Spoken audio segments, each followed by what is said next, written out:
Live show. You know what time it is? It is your boy Genesis. We are back with another episode. All right, it is currently 11:51 p.m.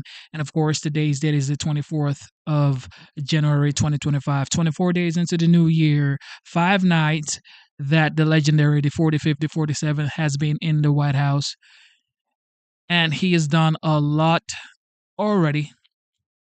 So if you're just tuning in, double tap your screen, subscribe to the channel, join the memberships. It is $4.99.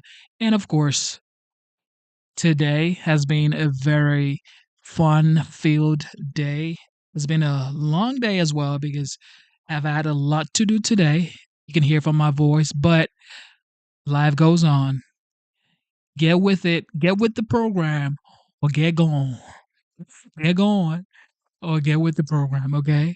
Work hard, play hard, and have some fun. You know what time it is.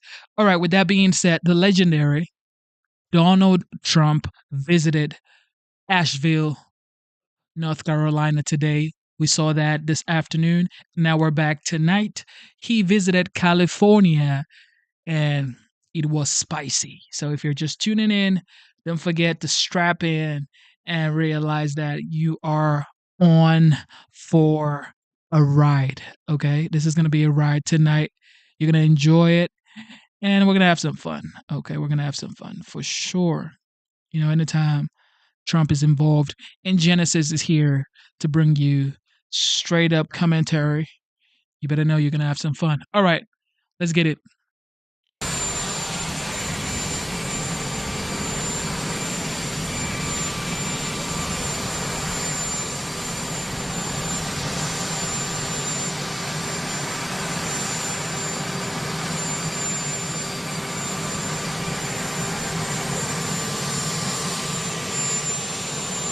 Yeah, you better wait your ass out.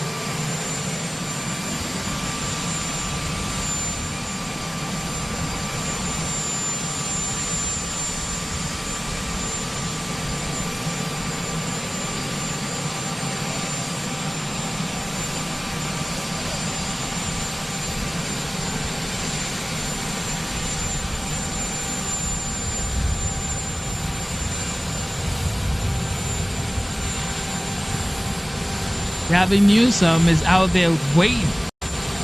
He's waiting for the legendary.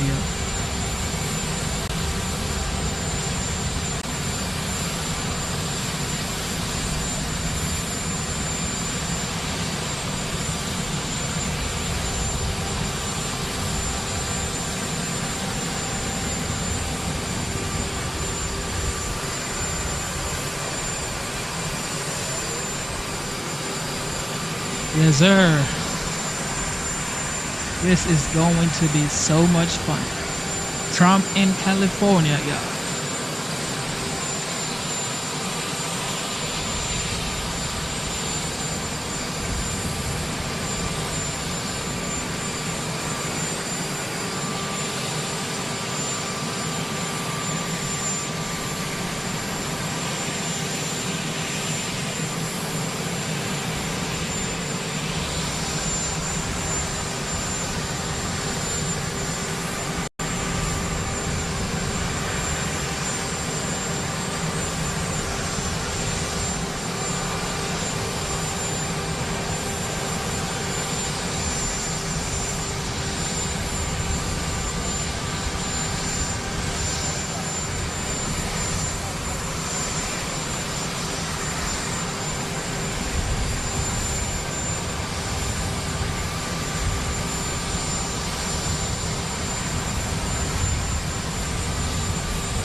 Where is it? Oh, here we go. Here we go.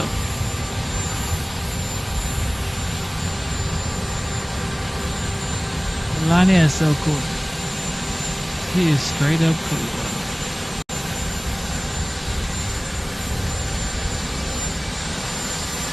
Biden could never.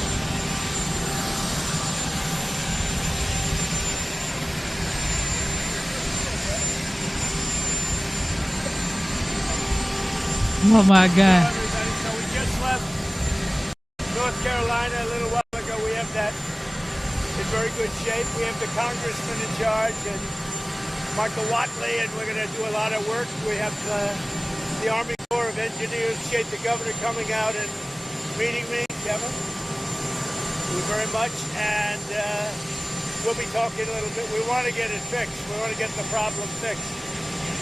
And there'll be some ways, but it's like you got hit by a bomb, right? Yeah. Like you got hit by a bomb. Would you like to say something? Most importantly, thank you for being here. It means a great deal to all of us, not just the folks in Palisades, the folks in Altadena that were devastated. We're going to need your support. We're going to need your help. You were there for us during COVID. I don't forget that.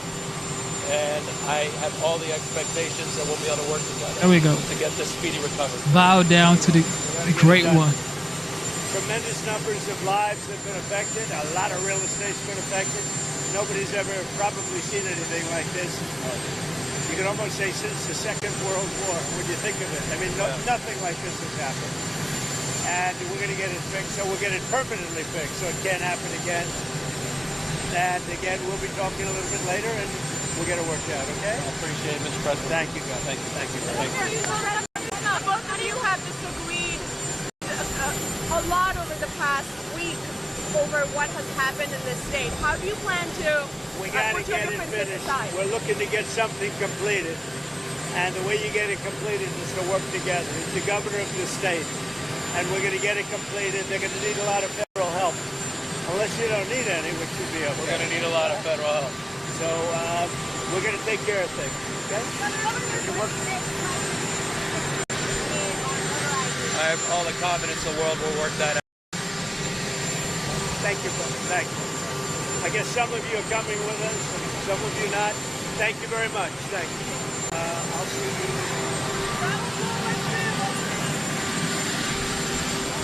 No, buddy.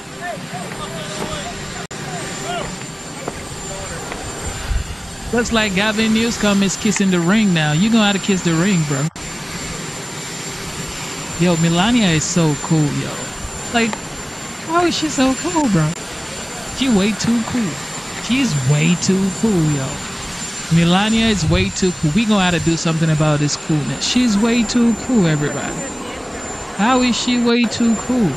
How in the world is she this cool?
I think Melania is really ready for this season.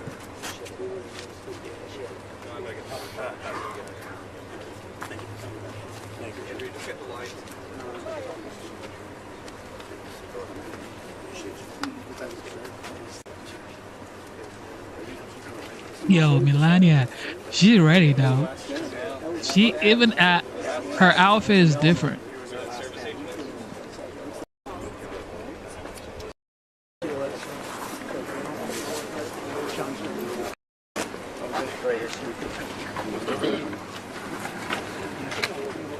We got two other people on the sides of it. All right, you guys come this way, angle it. Trust in you, and we're all. Looking right here, sir. We're gonna take a picture. Right here, right here. Excellent. Okay, and we're gonna do it in three, two, one. Right here. 3, 2, 1. Thank you. Well, we won't let you down, fellas. Thank you, sir.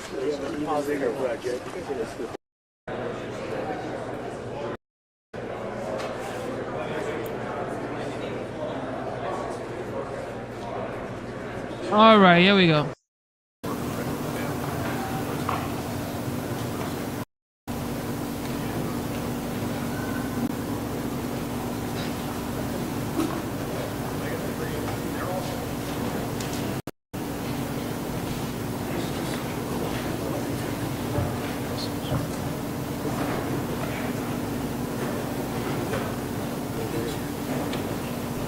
Thank you very much.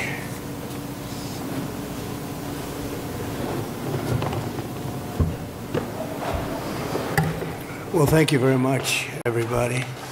This is an honor to be with you. Unfortunately, it's a very sad period, but what makes you feel good is I met so many of the homeowners, and every one of them, a lot of them, and every one of them said to me they want to rebuild. I said, will you go elsewhere? No, no, no, no.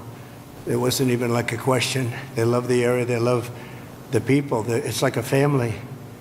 It's incredible, actually, when you see some things like that. We just left North Carolina, and we had just a similar type of disaster.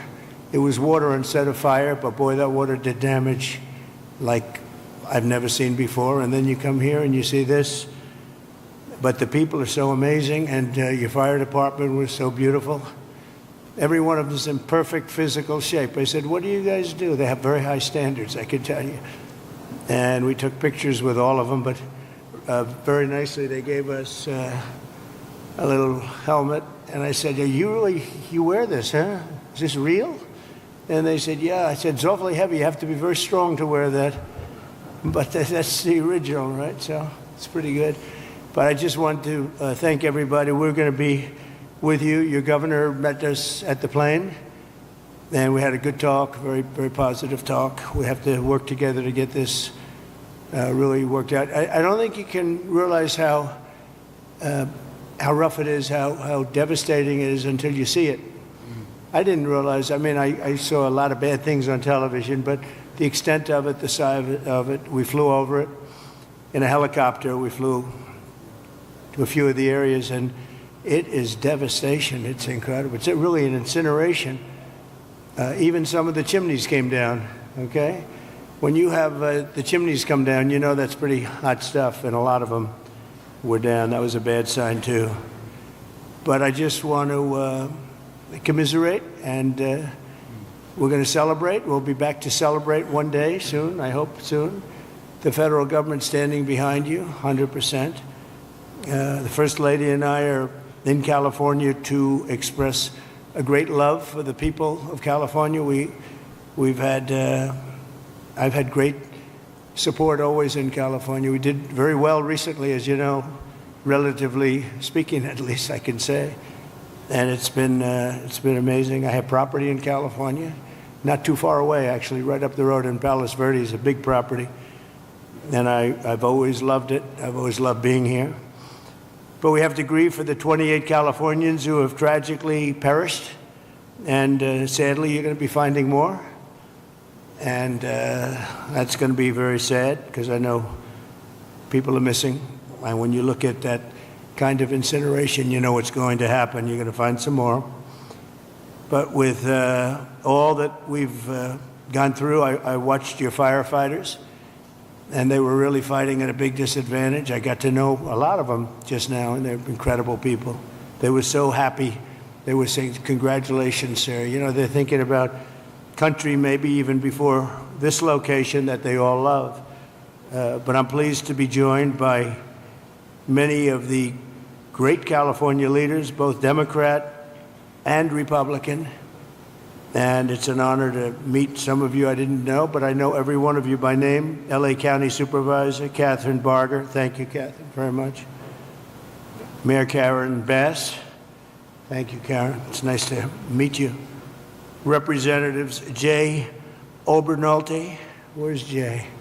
Jay, hi, Jay. It's been a tough period, Jay, right? Vince Fong, Kevin Kiley, Vince and Kevin, hi. Hi, Vince. A man I know very well. I know him too well, actually. And I say that actually with love because he's actually been a great congressman for a long time, and he's a great leader, and he loves the area as much as anybody, right? Daryl? So Daryl Issa, young Kim, congratulations on an excellent career. I appreciate it. Another one I know pretty well is, to put it mildly, is Tom McClintock, and he's been with us for a long time. We have some interesting things going on in Washington, and it's an honor that you guys are here. Thank you, Daryl, very much, Tom. George Whitesides. Good, George. Thanks. It's a great name, too, by the way. Brad Sherman. Oh, I know Brad well. I know, Brad, but that's all right. We're on the same side of this one. I know that. We'll work together, Brad, very well. A lot of respect. And Presidential Envoy Rick Grinnell, who's done a fantastic job for me over the years. He was ambassador to Germany, and he was fantastic. So 2.5 weeks ago, over 100-mile-an-hour winds transformed the Palisades fire and other areas, too, into absolute infernos of death and destruction. And this is already the most expensive natural disaster, they say, in American history. That's pretty amazing. The numbers are going to be staggering. Most importantly, we have to get it built, and we have to hopefully find as few people as possible. We have already too many, 28 at least, they say. We're going to work very hard with the mayor, the governor, the supervisor, and everybody, and get the resources behind you.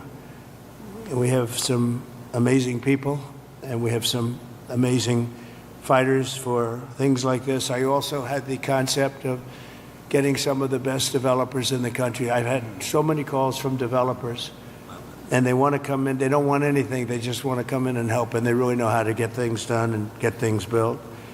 I would ask that the local officials, because we're going to essentially waive all federal permits. We're going to have you go very quickly, because a federal permit can take 10 years. We're not going to do that. We don't want to take 10 days. I would.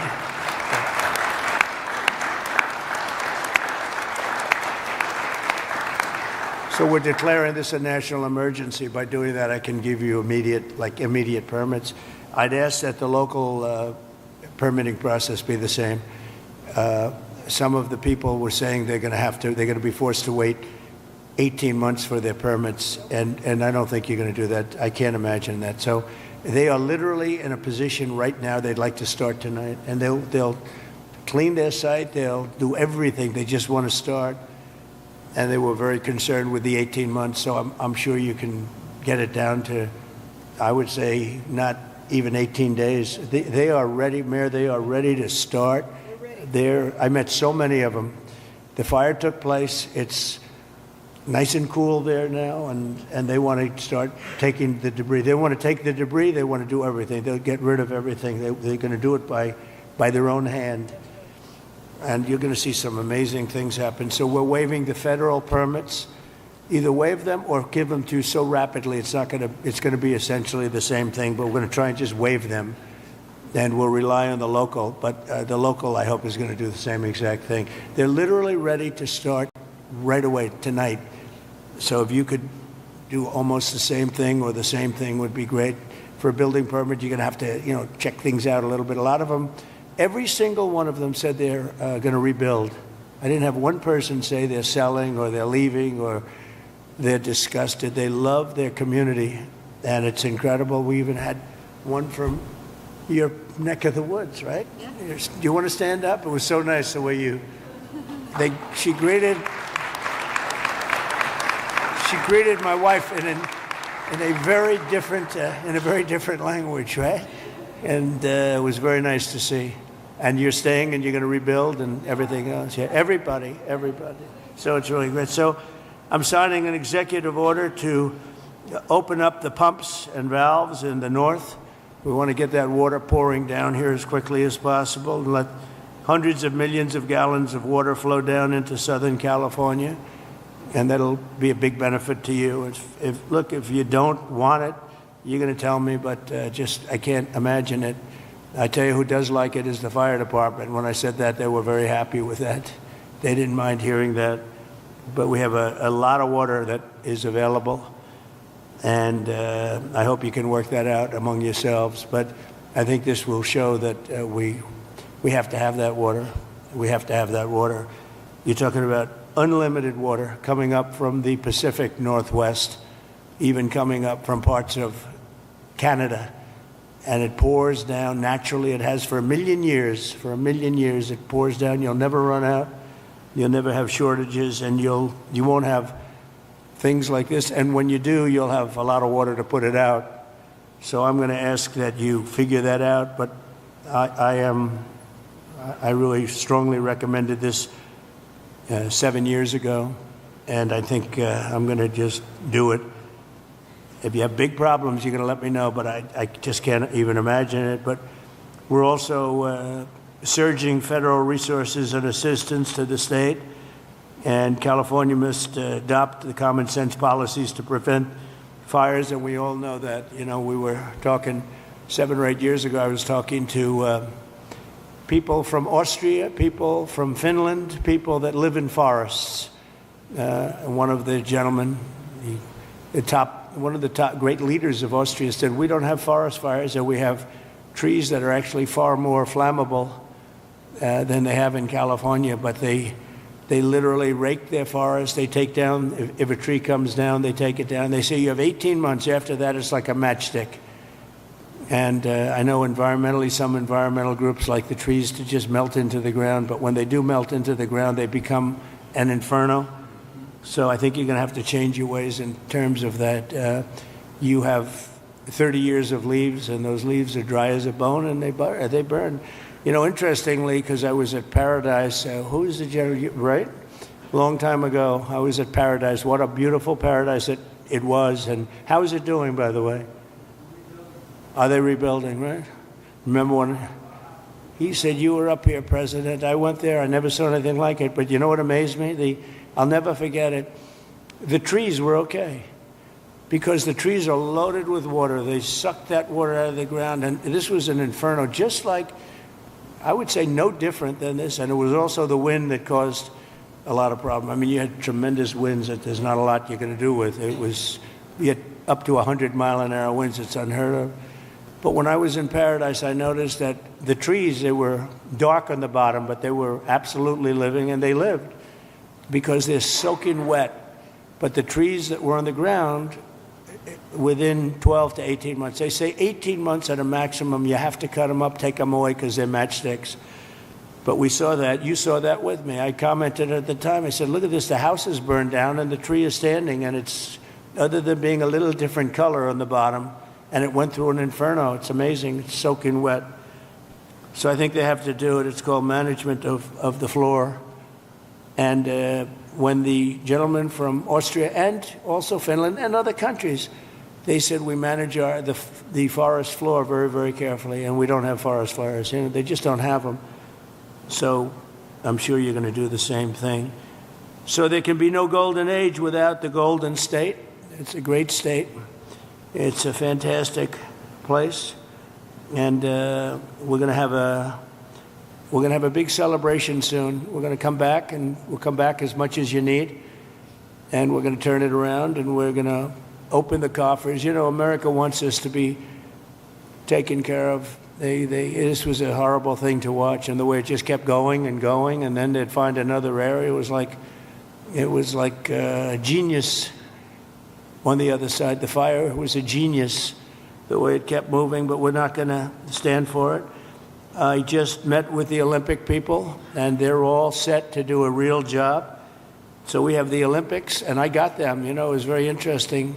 I made the deal with the Olympics. I was called by your former mayor, and he said, would you call the Olympics? Because I must tell you, the Democrats, as you know, were not calling. They wouldn't do it.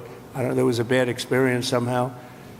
And I did, and I got along great with the Olympic Committee, and we got the Olympics, and then we got you the World Cup. That one I focused on with Gianni. Gianni was great, the head of it, and so you have that coming. And then we have the 250 years coming up, which is going to be a great celebration. But I'll never forget when I got the Olympics, and then I was president when I got them. I said, oh boy, it's too bad I won't be president. Who knew this was going to happen, right? I said, I won't be president because it would have been the 4 years. And in fact, I'd be retired by 4 days right now, I guess, right? So anyway, so I got him, and at least I'll be able to celebrate the Olympics, the World Cup, and the 250 years is going to be a very big deal. So we have the three biggest there are, and it was an honor to get. If you have any questions, please let me know. And if you have a statement to make, I'd love to have politically, if you'd like to make a statement. Brad, go ahead. Mr. President? Okay, I'll do Mr. President, thank you Sure. for coming Thank you, Brett. to the 32nd Congressional District and Thank you. making feel most people don't have adequate insurance because they couldn't get it. So one company dropped 1,600 policies just in the last 6 months. We've got 16 times as much property damage here as from Hawaii. And I'm hoping that we get at least 16 times the federal appropriation for the CDBG program that helps people rebuild. And I know you've talked about policies of California that you're not a fan of, but I've been in Congress for 28 years. I really disagree with Louisiana on their abortion policy. I disagree with them on their campaign finance policy. I disagree with North Dakota on their gun policy.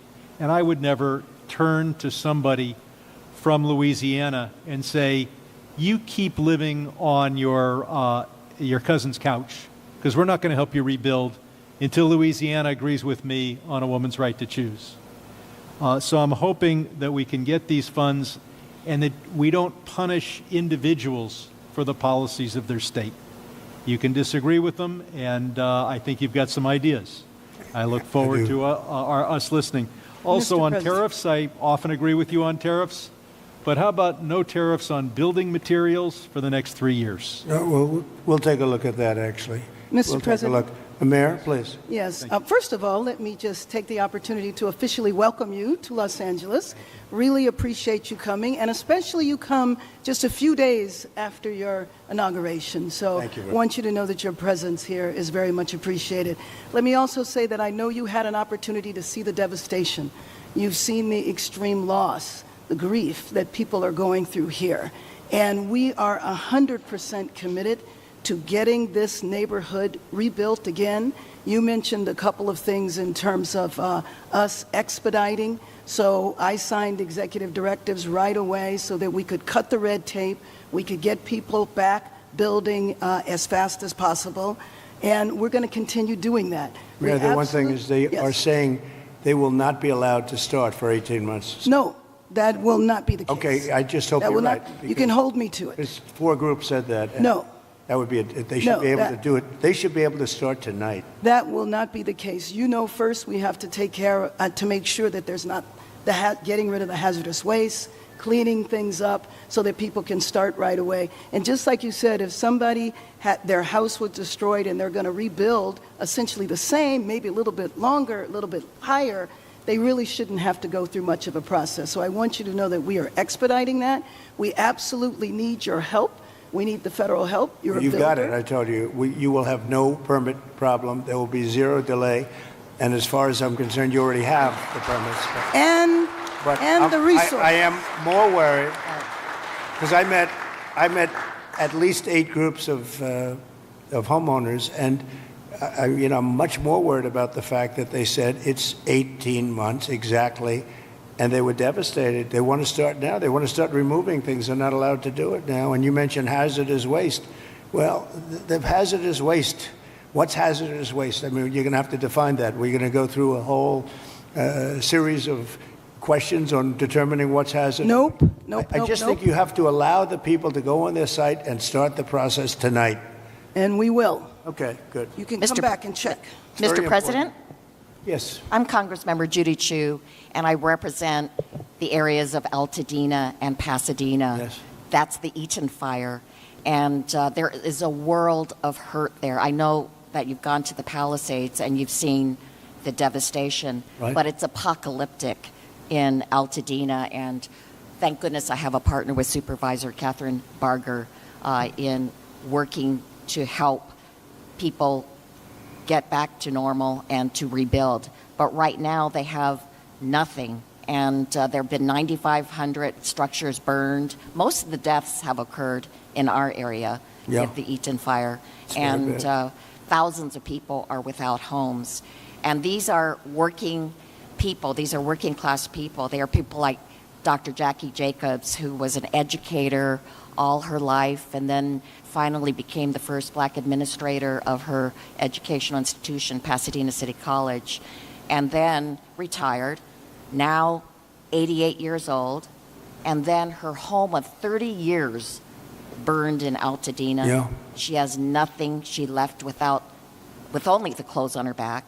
She has nothing.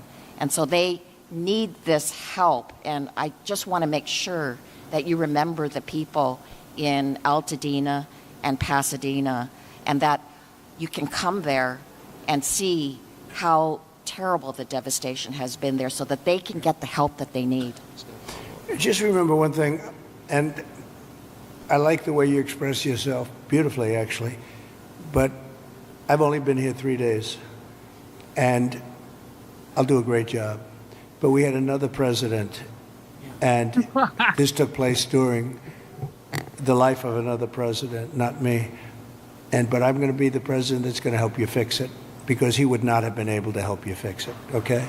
So we'll take care of it. We'll take care of it. And we'll work closely. Yeah. We'll work closely, and I know your community was really devastated, incredibly, so we understand that. Thank you very much. Mr. President, I'm just going to follow up. Supervisor Yes, please, go Barger, and I also represent Altadena, and what I tell people is people of Altadena are the exact people you talked to when you were running. You've got individuals from every walk of life, and it is actually at one time was the only place African Americans could purchase homes. It was redlined. And so you've got a lot of generational wealth there. And one of the commitments I've made, and we've had meetings with some of you people in HUD that you've got there now, to work with them and work with your administration to see how we can help. And I've been pleasantly surprised. I know on HUD we've got some asks that we are going to be working with you on. But more importantly, I just really want to emphasize what Congresswoman Chu said, and that is that these are individuals who are feeling forgotten. And what I tell them is, and when we invited you out here, I told, when I went to the AME church, this president was talking to you when he was running. You understand the difficulty in making ends meet. You understand the high cost of living. And now their biggest fear is that that's going to impact their ability to rebuild. And I have made them this commitment, because this is my last term, that for the next 4 years, you talk about 18 months, I've told our county staff that if you're going to get in the way, then get another job. Because we are an all hands on deck. And quite frankly, if the bureaucracy can't get out of the way, we'll just roll over it. And we've said that, and we've made it clear. The governor's waived CEQA, which I feel should be completely reformed, if not eliminated. And if it's being eliminated for this... How are they doing with CEQA?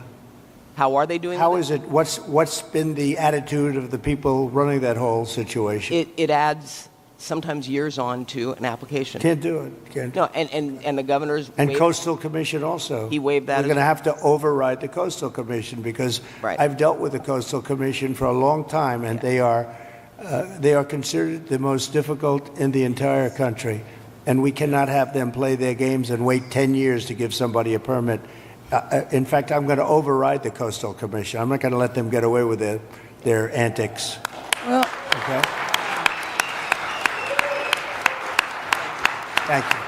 Thank you very much. Mr. President, I just want to thank you for your leadership on California water policy. You made it a priority from day one. For those of us in the Central Valley in Northern California, we have catastrophic wildfires as well. California is a wildfire-prone area, so ensuring reliable, stable water supplies is critical. And so your leadership, your executive order, moving more water, maximizing flows throughout the state of California, building more water storage, more conveyance, coordinating the... It would have a great impact on, I know your area very well. It would have an unbelievable impact on your area. Absolutely. We just want to thank you for making it a priority. You know, even beyond the fire stuff, the farms. I was driving up with congressmen a few years ago because they were complaining they had no water. And I was driving up, and you'll see all of this incredible land, but it's absolutely bone dry. And then you'll see little green patches, and the green patches are so beautiful. You know, they have that land, they say it's as good as Iowa farmland, but it has no water. And it's artificial, has no water. They send the water out into the Pacific Ocean. And when we let that water come through your valleys and down to Los Angeles and everything, you're going to have a different place. It's going to be a whole different place. And you guys have to get together and say, gee, we want it. It's the craziest thing I've ever seen. So at least you said that, and I appreciate it. Because your farmers will be able to, instead of having 1 acre out of 100, which is all they have, they'll be able to have 100 acres out of 100. And it's among the best, they say it's the best farmland just about in the country, as good as any place there is. So, but you can't, it's no good without water. So that's beyond the fire stuff. But today we're talking about fire. But it's good for everything. So I hope you can lead a group. And Darrell, if you can lead a group, I know how you feel. And, you know, support what I'm doing. Because what I'm doing, I guess, is controversial. I don't know what's controversial about sending millions and millions of gallons of beautiful fresh water from the Pacific Northwest and further up than even that into an area that's bone dry. We have to, you know, I have a house in Beverly Hills, and you get notices every once in a while. They want you to go down to 38 gallons per person or something, per house, per person. I say, you mean you can only have, 38 gallons sounds like a lot. It's not a lot. And they want to do that every once in a while, and you just think it's ridiculous when you have like just about as much water as anybody in the country, and we shouldn't be in a position where you have tumbleweed that's dry as a bone. That even tumbleweed can be nice and green and rich and loaded up with water, and it's not going to burn. You don't even have to remove it. It's not going to burn, but it's just dry. So I hope you can all get together and say, I'm so happy with the water that's going to be flowing down, because I just don't see anything. They talk about the Delta smelt, which is a fish that's this big, but it is really not, doesn't have to be protected because it's in other areas. It's in numerous other areas. So it doesn't have to be protected. The people of California have to be protected.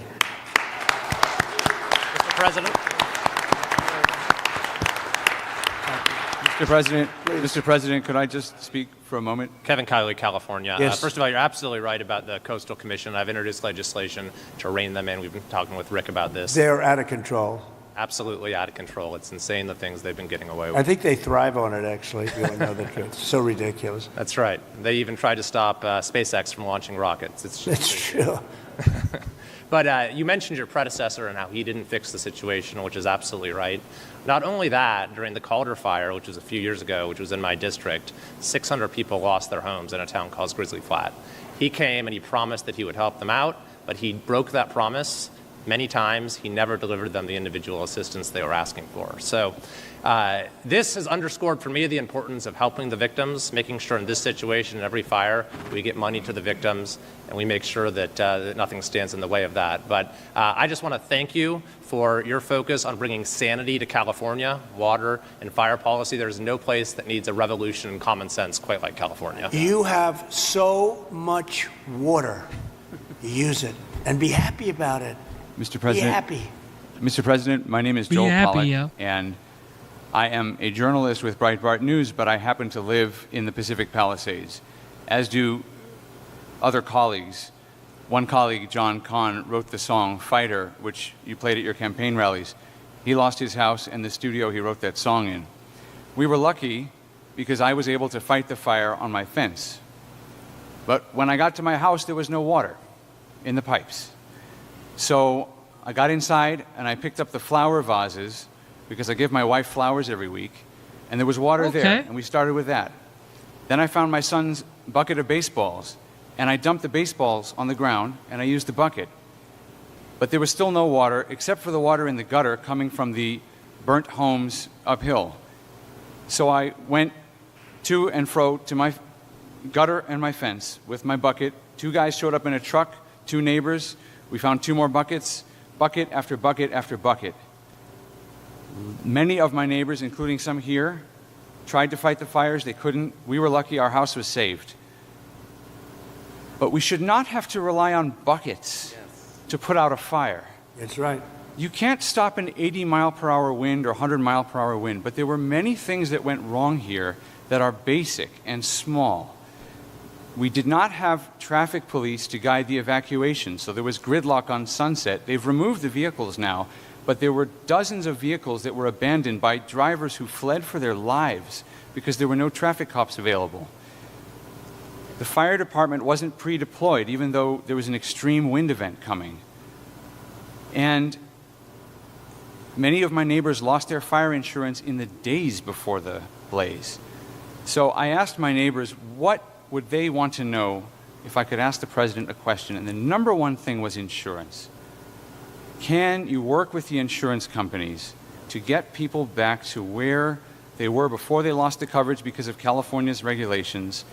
And can you make California change its rules so that when we build again, we can get fire insurance and we don't have to worry? And there's one other point I want to make. I really appreciate my congressman advocating for money. We need the money from the federal government. But I also understand Americans who are tired of spending money on California and disasters happen, and the California government passes $50 million to oppose your policies. So they have $50 million for that, but not for moving people into rental homes or helping people relocate or rebuild.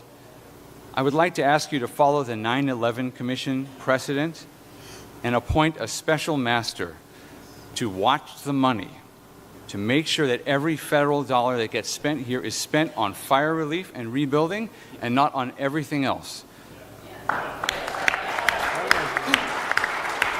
Good idea. People have spoken. Here's a good one right over here. I don't know if you, do we all like He's Rick? very busy. He was ambassador to Germany. He was fantastic. Angela Merkel's happiest day ever in her history, and she had a long history, was the day I removed him from there and put him in charge of a very high level of intelligence and intelligent people, but they were not intelligent enough to fool him. But Rick Grinnell has been fantastic, and he lives here, and I don't know if you want to either think about it or recommend some people or get together and recommend some people as a group, which is fine. But Rick would be somebody that I would certainly consider. And Breitbart is fantastic, by the way. Congratulations on that. And I was so impressed with the firefighters I met before. And they said that, you know, I asked them how many of the pumps, how many of the hydrants were working. And it was a, you know, large percentage of them were not working at all. They had no water. And the ones that did have water didn't have a lot of pressure. And one of the things that was missing, many of you have sprinklers over your living room and your bathroom and your kitchen. I mean, if those sprinklers worked with some pressure, you would have had a much different outcome. So we're going to work on that. I think in terms of that, Rick Grinnell would be good, or Rick, you'll head up a group of people that would recommend a few people to me, maybe a commission, set up a commission. I like it because we're talking about a lot of money. The other one is Kelly Loeffler is now the head of small business, and small business is big business. It's actually one of the biggest banks in the world. We call it the Small Business Administration, and she's a cabinet member, full cabinet member. She's fantastic. Her husband is the head of the New York Stock Exchange, so they know something about money and other exchanges, actually. Fantastic people. And she wants to come here almost immediately after she gets approved. She wants to come here and open up small business to the area because they have a lot of money. I always say the small business is actually a very big business when you add it all up. And she's going to come here, and it's a very important thing. I want to thank also the First Lady, because she wanted to come here. She wanted to be here. She has so many friends, and she also wanted to see North Carolina because that was another disaster that was so bad, so different, but so bad. And she just wanted to go there. We said we're going to stop at one, and then we're going to the other. In many respects, it was a depressing day, but in many respects, it was a beautiful day because the spirit is so incredible. North Carolina and here. Very, very similar situation. So different and yet so similar, actually. And so I just thought it was very nice. You wanted to be here, and we appreciate that.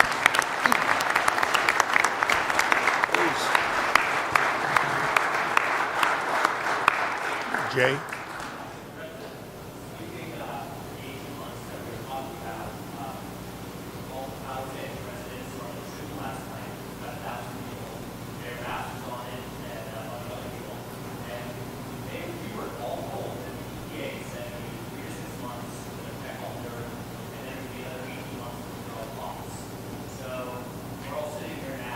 Is that local? You got to. I don't want to be the only one to give you permits like in one day, and then I find out that the cities, the towns, and the state is not going to give you permits. And the problem with permits, it only takes one.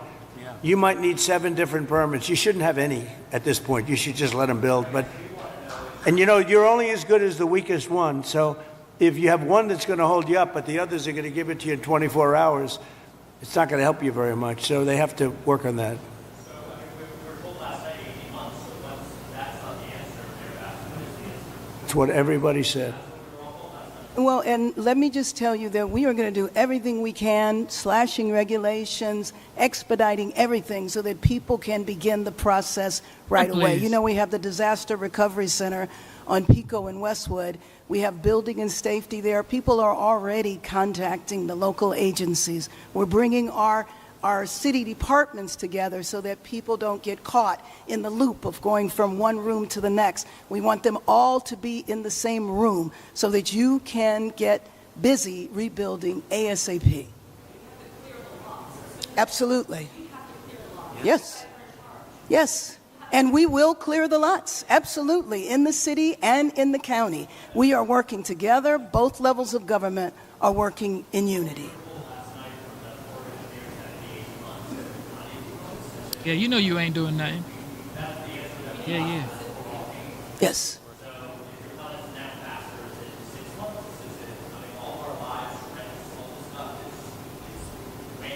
6 months is no good. And the number one thing that we are going to do immediately, and you will see this happen, is to clear out the debris. And we're concerned right now over the weekend because of the potential rain, but we are going to move as fast as we can, but we want you to be safe. We want you to be back in your homes immediately. But the people are willing to clean out their own debris. It doesn't cost a lot. Yes, and they can. You should let them do it because by the time you hire contractors, it's going to be 2 years. If a family... The people are willing to get a dumpster and do it themselves and clean it out. And they can There's not that much left. It's all incinerated. That's right. And, it's just going to take a long time if you do. You can do some of it, but a lot of these people, I know that guy right there that's talking. I know my people. You'll be on that thing tonight, throwing the stuff away, and your site it'll look perfect within 24 hours, and that's what he wants to do. He doesn't want to wait around for 7 months till the city hires some demolition contract that's going to charge him $25,000 to do his lot. Yeah. I think you have emergency powers just like I do, and I'm exercising my emergency powers. You have to exercise them also. I did exercise them. Because I looked, you have a very powerful emergency power, and you can do everything within 24 hours. Yes. And if individuals want to clear out their property, they can. Well, yes, but you know that you will be able to go back soon. Mr. President. We think. Oh, my goodness. Now she's saying 24 hours. Because the legend is right there, sitting right there. You cannot act like your brain ain't working if you're sitting beside this man right here. You're going to have to bow down, kiss the ring, and get on board. Because you don't want smoke. He's telling you, can you get this done in 24 hours? We don't need no 6-7 months. And she's saying, yeah, we're going to get on it fast. Like you... Come on, yo. Did you need the legend to come down to California to let you know what you're supposed to do? You are the LA County mayor. Come on, man. Within a week. That's a long time, a week. I'll be honest. To me, everyone's standing in front of that. That's a long time, yo. A week is too long, yo. She didn't even know what she was saying right there. Like, you could tell she didn't know what she was talking about. Listen. You know, we're concerned right now over the weekend because of the potential rain, but we are going to move as fast as we can, but we want you to be safe, and we want you to be back in your homes immediately. But the people are willing to clean out their own debris. It doesn't cost a lot. Yes, and they can. You should let them do it, because by the time you hire contractors, it's going to be 2 years. If a family... The people are willing to get a dumpster and do it themselves and clean it out. And they can There's not that much left. It's all incinerated. That's right. And, it's just going to take a long time if you do. You can do some of it, but a lot of these people, I know that guy right there that's talking. I know my people. You'll be on that thing tonight, throwing the stuff away, and your site it'll look perfect within 24 hours, and that's what he wants to do. He doesn't want to wait around for 7 months till the city hires some demolition contract that's going to charge him $25,000 to do his lot. Yeah. I think you have emergency powers just like I do, and I'm exercising my emergency powers. You have to exercise them also. I did exercise them. Because I looked, you have a very powerful emergency power, and you can do everything within 24 hours. Yes. And if individuals want to clear out their property, they can. Well, yes, but you know that you will be able to go back soon. Mr. President. We think within a week.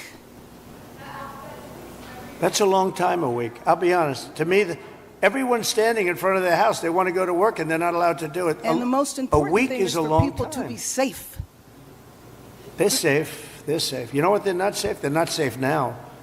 They're going to be much safer. A week is actually a long time, the way I look at it. I watched hundreds of people standing in front of their lots, and they're not allowed to go in. It's all burned. It's gone. It's done. Nothing's going to happen to it. It's not going to burn anymore. There's nothing to burn. There's almost nothing to burn. And they want to go in. The people are all over the place. They're standing, and I say, why aren't you going in? We're trying to get a permit. And the permit's going to take them, everybody said 18 months. You said 18 months. You said 18 months. That was last night. And that was last night. On that. Right. It was the first time. Mr. President, we're going to be together next week, and during the interim, many of us are involved in, and Tom McClintock, who you know has been an expert on this for years. That's right. We are going to be putting conditions on the money that do two things: require that it be done timely and affordable, and then secondly, that we protect those who will come afterwards. As we speak, there are 6,000 acres burning in my district on the Mexican border. There will be more fires until we include in any disaster relief items which will prevent it or at least mitigate it from happening again. So you're going to see us proposing both of those. Like water. Little things like water. You know, the party of common sense. See, we're the party of common sense. You're not, in all fairness. Yes, sir. We like water to put out fires. It's really quite efficient. All right. Thank you, Mr. President. Mr. President, I'm Jay Obernolte. My district is just a bit east of here. And you were talking about the need to better manage our forests and our wildlands to prevent this from happening again. And you were so right about that. Just last year, a couple months ago in October, they put out a fire. The line fire in my district was over twice as big as the Palisades fire. And they put it out less than a mile from my house in an area where we had done thinning, and they stopped the fire, Mr. President, on a fire break that we had built a couple of years ago. That's right. We have an area just on the other side of my community that hasn't been thinned in decades because it's being held up by a lawsuit from an environmental group that says we're going to reduce habitat. Mr. President, we need to, in addition to getting resources and boots on the ground to do this treatment, we need to reform our legal system to prevent these lawsuits from tying up these projects for years and years and years. And not to say that the merit shouldn't be heard, but we need to hear them and we need to move on, resolve them. Is this a state group? State or federal group? This is a local group, actually, Mr. President, but they have help from the state. They use the environment to make themselves feel good, and they're destroying our country. And you've got to, at some point, you've got to put your foot down. I know exactly what you're talking. You have local and state groups, and you have federal groups too. And you got to fight them the right way, because you'll never, even if the mayor gives, you're going to have a local group come in and sue. You're not allowed to go on your property. They're going to talk about asbestos and every other thing. They want to go on their property, and they want to clean out their property, and you cannot let anything get in their way. And you'll have this place built up quickly, beautiful. It'll be more beautiful than before. And I would do one other thing. I'd give them a 10%, 15% bonus on their house because they went through hell, and they should be allowed to build a little bit, give them a little bit lot line bonus, give them a bonus on size, maybe a little bonus on height. They went through hell. You know, some of them had houses where they were restricted. They have to have an 8-foot ceiling. You let them have a 10-foot ceiling. Let them build a nice house, a nicer house than they had before. But I would give them a 10 or a 15% bonus on their plans. And I think it would be very well received because they'll be able to build a little bit nicer house. Do you like that idea, by the way? They deserve it. Because you know what? It's not their fault that this fire took place. This fire took place, could have been stopped. It's not their fault. It's not the homeowner's fault. Yeah. And I think they should be entitled to a bonus on their house. Okay. Mr. President. Sir, go ahead. Thank you. Some good news from Paradise. We stood together there 6 years ago, along with the governor. That was so that 3,400 homes have been rebuilt out of the 18,000 lost. And there's 400 more in the wings. And so FEMA was very helpful. Now my colleague who has Altadena here, probably a very similar situation. Clearing the lots, they're probably going to have to clear about a foot worth of soil underneath those foundations to get the toxicity out. So they'll need a lot of help. Those are working class folks in Altadena. And we did a good job with you people. And FEMA was extremely helpful. Yep. 30,000. That was the old days when FEMA was good. FEMA's no good anymore. Yeah. That was when we ran it. FEMA was very good, but now FEMA's not good. We got to get them on track. But on the water, thanks so much for your strong efforts on that. Right now, Lake Shasta, which is in my district, is dumping more water than what is coming in. So is Folsom Lake. And those are federal projects that should be building up because we're latter January here. And you can't count on the rain and the snow coming every year. And so if we don't fill those projects, then my colleague in San Joaquin Valley isn't going to get his water for his farmers. Well, it might be all right up in the north. They aren't going to get it. And then the water needs to go through aqueduct for Southern Cal to refill maybe the Santa Ynez Reservoir that was empty during this. You know, you don't even need reservoirs. With the water coming down, you don't need the reservoir. You have so much water, you don't need it. You only have reservoirs because you're trying to hold water. But you have natural water coming down along the coast. It's for 1 million years it's been coming. You know that, right? Yeah. In addition to that, you have a lot of half pipe. In other words, you have the half pipe that's built. And it hasn't been used. You see, it's bone dry. No water's been in that half pipe for years and years. It was closed up years ago. Had the reservoir... It's already sorry. there. Yeah. Had You got the it, reservoir above Palisades been full, they wouldn't have run out of water in a few hours. It would have gone for at least a few days with 40 acre feet out of 600,000 That acre reservoir's feet. been empty for a long time. Yep. It shouldn't have been empty. Okay. Any other Thank you. questions? Yeah, please. Mr. President, my name is Tracy Park. I represent the people of the Pacific Palisades on the LA City Council. I wanted to thank you for your loyal support to our military, our police officers, and especially our firefighters. Oh, Karen Bass, she ain't happy. Thank you. Yeah. You better kiss the ring. Thank you. My top priority going forward is to get these men and women home as soon as possible and open up the pathway to begin their rebuilding process. It was the Army Corps of Engineers who announced last night that it would be 18 months. I am fully committed to doing my part on the ground with our state agencies and our city and our county partners to speed this up. Good. I just ask for your ongoing partnership with FEMA and the EPA and our other federal agencies to make sure that we have a commitment across all layers of government to get these people back home. Thank you, sir. I do. Thank you very much. It's well said. I do have to say FEMA is a big disappointment. We had it working well. We had great people, but FEMA's not good anymore. What FEMA did in North Carolina, you know, they still haven't even gone to certain areas. They don't know what they're doing. And I say, you don't need FEMA. You need a good state government. And when you have a problem in Los Angeles, or when you have a problem even in the state of California, you have your own, essentially FEMA. You fix it yourself. You don't have somebody coming in from a state where they have no idea, like Florida. They come in from hurricanes. They have people staying in Alaska, and now they see, oh, this is very nice. But by the time they get familiar with it, they don't know anything. The FEMA is a very expensive, in my opinion, mostly failed situation. We had great people. We did some great jobs, but each state should take care of their problem and get money from the federal government. It would be so much better, so much more efficient. So we're looking at that. Because we have had, and you're going to have problems with FEMA too. You've already had problems with FEMA. FEMA doesn't even show up. It takes weeks before they even show up. And what happens is the state then relies on FEMA, and nobody does anything because FEMA doesn't show up. So it's not a good situation. So we'll make some recommendations on that. But you have to push like hell to get the permits, because I'm just hearing things that I don't like to hear. I think you're not going to get your permits as fast as people are saying. We have to get them. And Mayor, if I can help you at all in that regard, you'll let me know. But you're going to have all your federal permits. That's going to be the easy part, which, by the way, is by far the hardest part.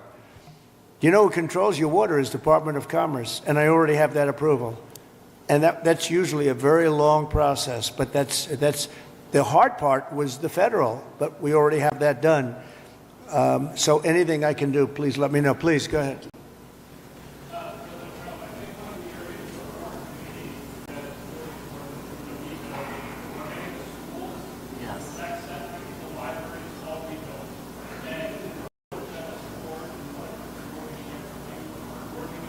You lost all your schools. You lost your 4 schools?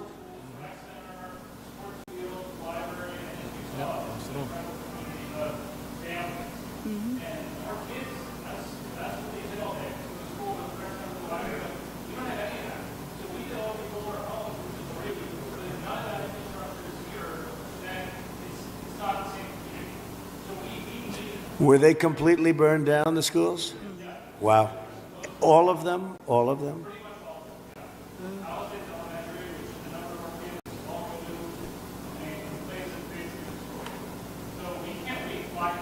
No, you can't. No.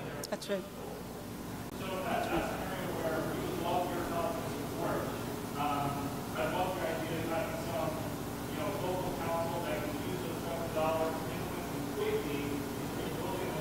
Well, I'm going to ask Rick to set, I think right from this table, you might put a couple of the fire guys back there on that I just met, okay?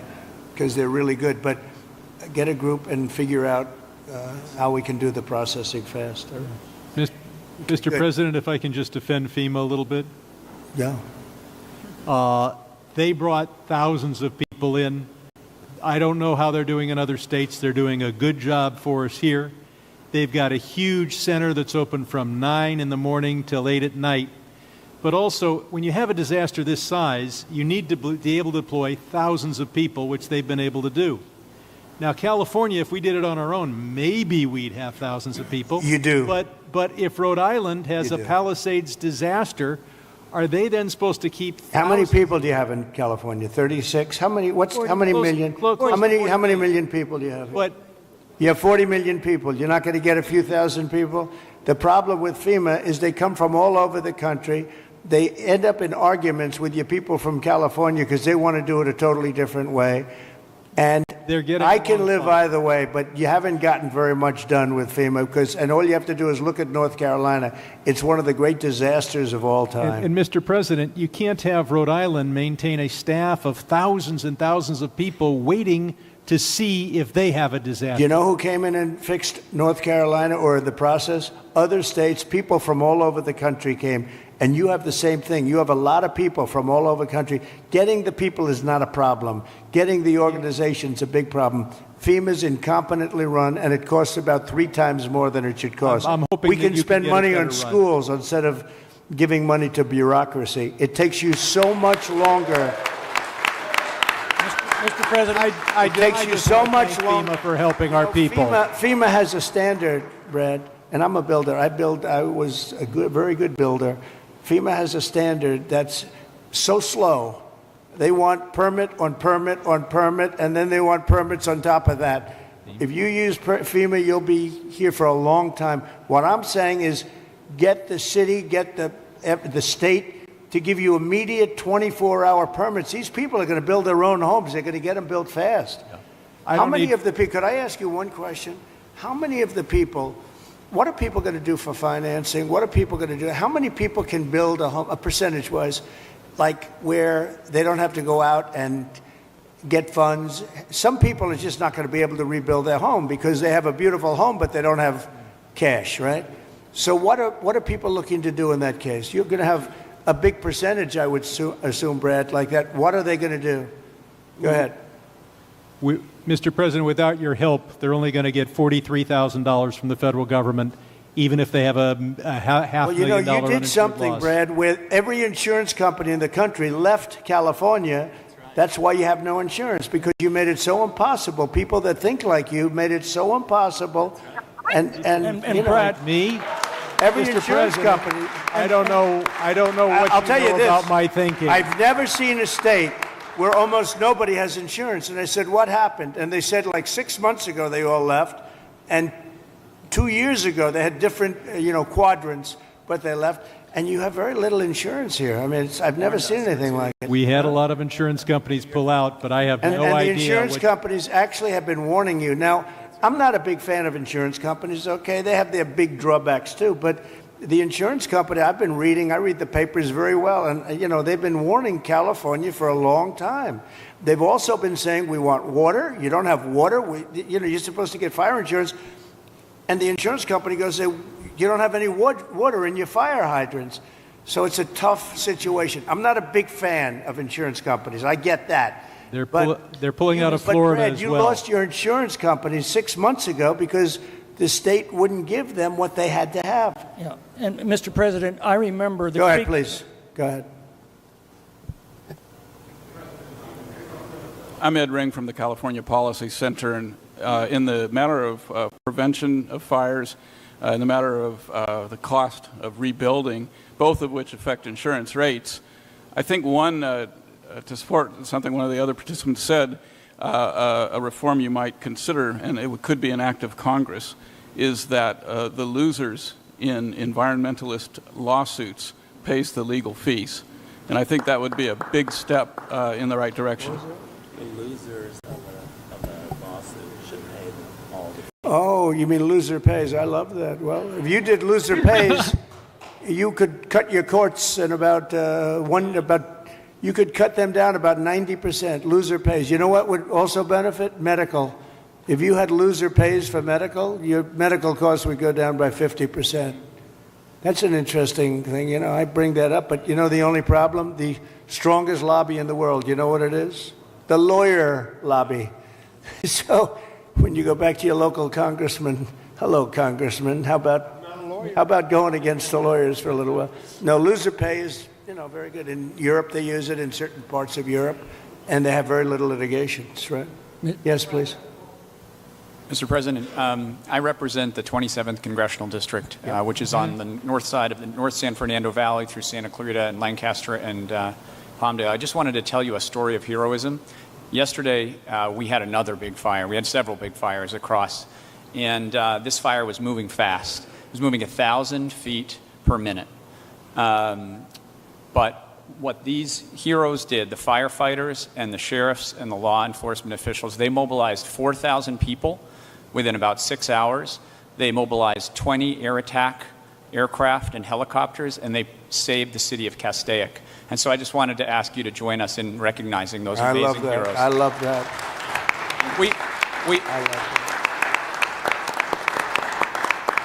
I think the thing that we all, and I'm very encouraged by your words, we're all here to help the folks here. Yep, right? That's right. And your words about building quickly, building well, but building quickly is what I think we are all here to do. And I think if we can take that spirit out of today, it is really important that you and your wife are here. If we can take that spirit, we're going to help these people as quickly as possible, get them back on their feet, and recreate these amazing communities that we have here. And you'll take the word spirit, such a great word, such an important word. You'll take their guts away. You'll take their spirit away if you don't give them the permits. You're going to take their guts. They're going to say, all of a sudden they'll start looking for houses, and your whole thing is going to blow up on you. These people want to get going. This place can go quickly, but you don't want to take their spirit away, and that will take their spirit away. So you're 100% right. Yes, sir. Thank you.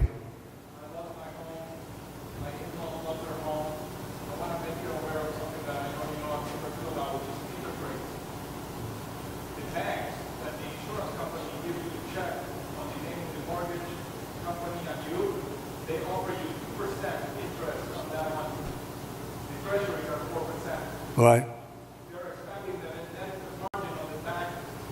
That's right. Oh, you noticed that. Oh, look at this guy. He studies that. No, Bank of America, they're not nice. Sounds very nice. The Bank of America, they're not nice.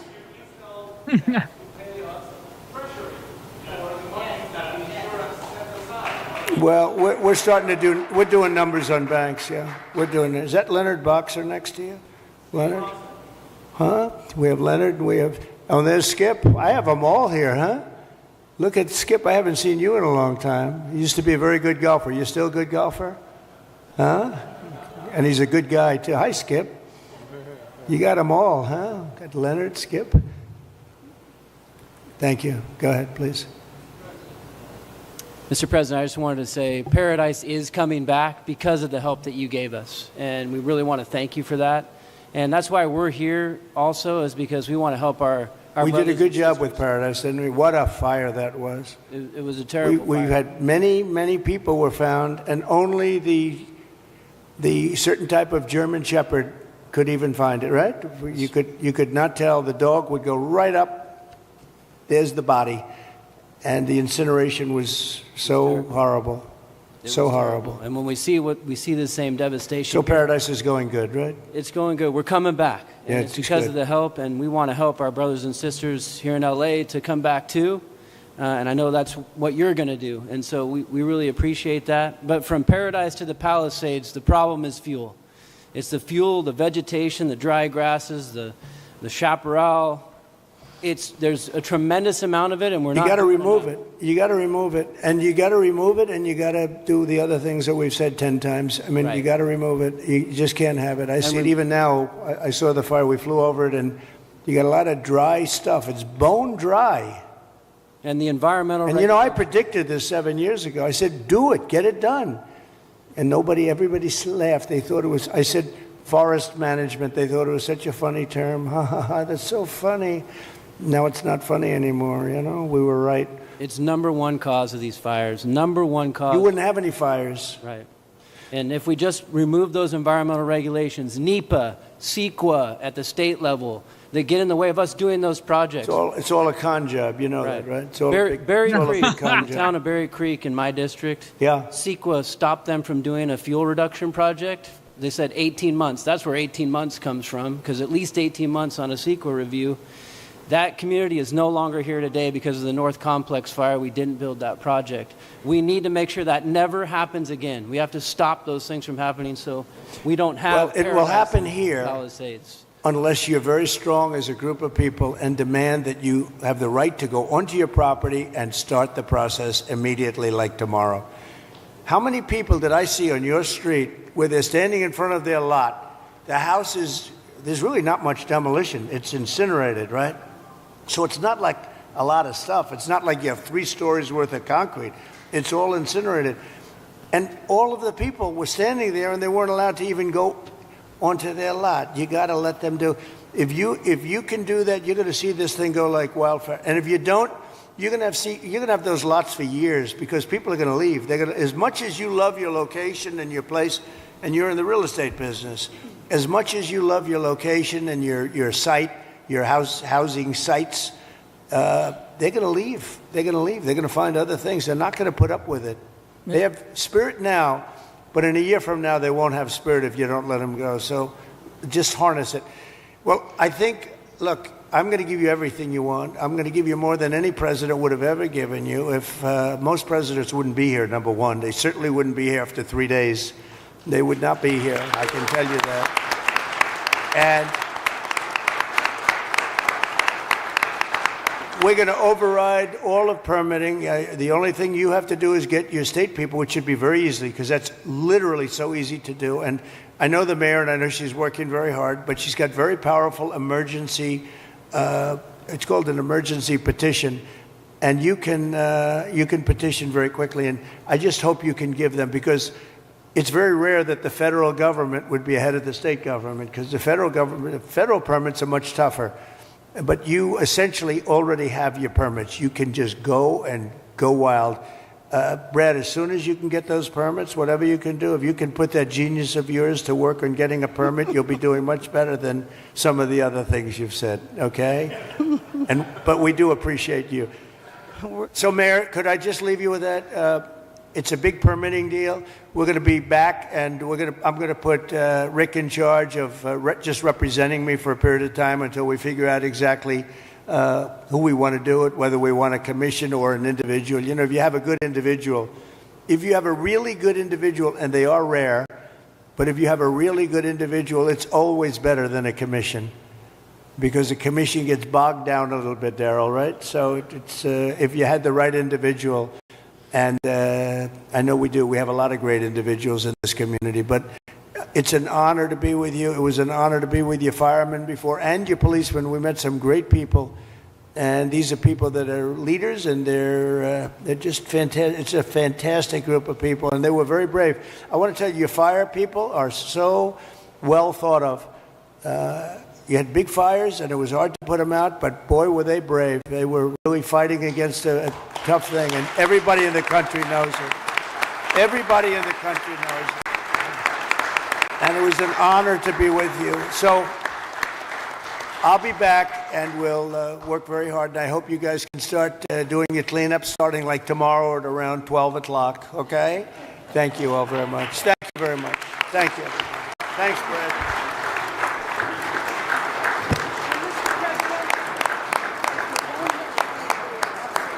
Please. Man, please. You got cooked. Thank you, Fred. Nice to meet you. Man, get your ass out of here. You're right. Oh, my God. I love the way Trump puts them in their place. He puts them in their place. They don't know what to say every time they are around him. They think it's Joe Biden. Nah, he's not.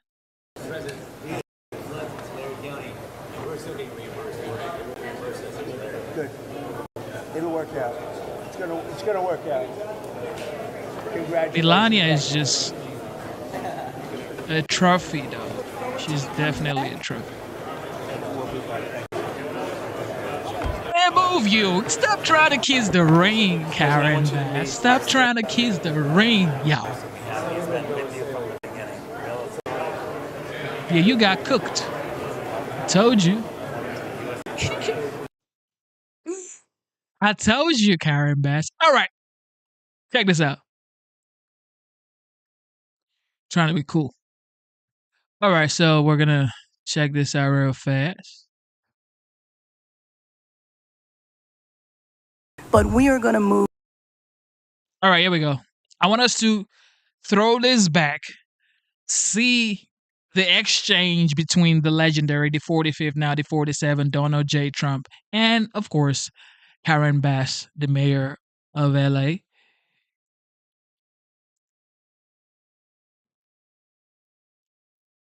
All right, check this out. Wait.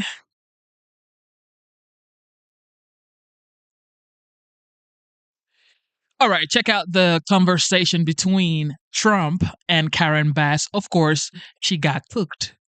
But we are going to move as fast as we can, but we want you to be safe, and we want you to be back in your homes immediately. But the people are willing to clean out their own debris. It doesn't Yes, cost and a they lot. can, You and should they let are them able- do it because No, no, by no, the they time you can do hire that. contractors, it's Right. going to be 2 years. If a family People are willing to get a dumpster themselves and clean it out. And they can There's do not that. that much left. It's all incinerated. That's right.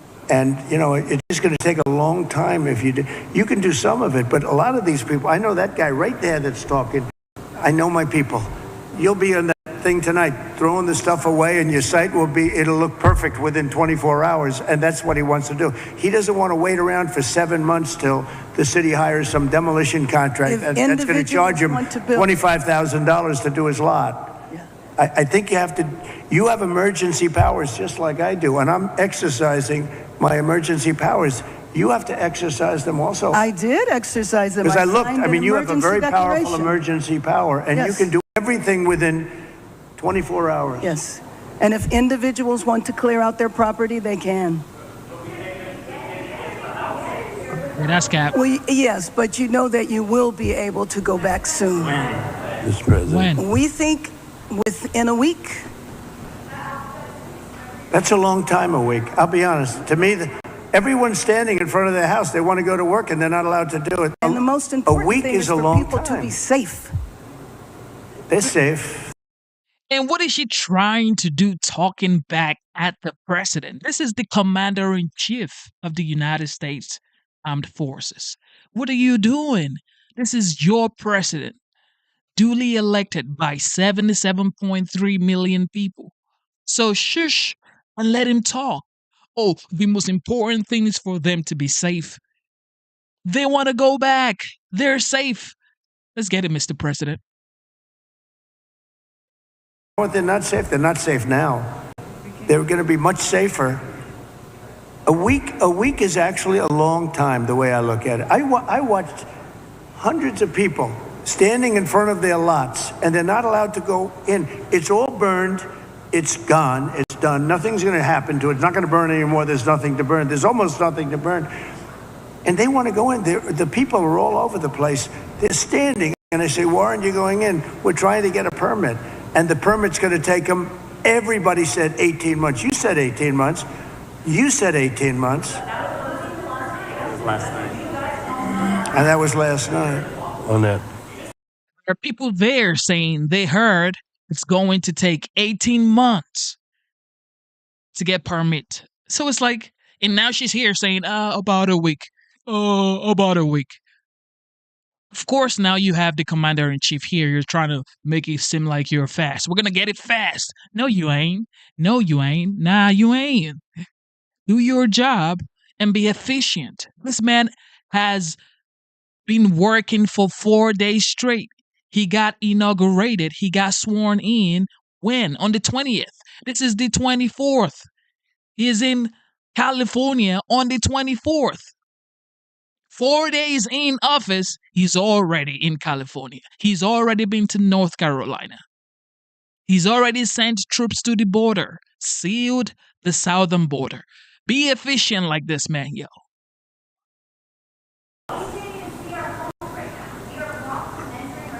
Right. Yesterday. Mr. President, we're going to be together. Yeah. They don't know what to do. Like, it's like, what are you doing? I'm so glad he went to California. And this is what we need, a commander-in-chief who actually knows his job, his duty to the people that elected him. Shout out to Donald Trump, man. That's all I can say. Whew. This week, and during the interim, many of us are involved in, and Tom McClintock, who you know has been an expert on this for years. That's right. We are going to be putting conditions on the money that do two things: require that it be done timely and affordable, and then secondly, that we protect those who will come afterwards.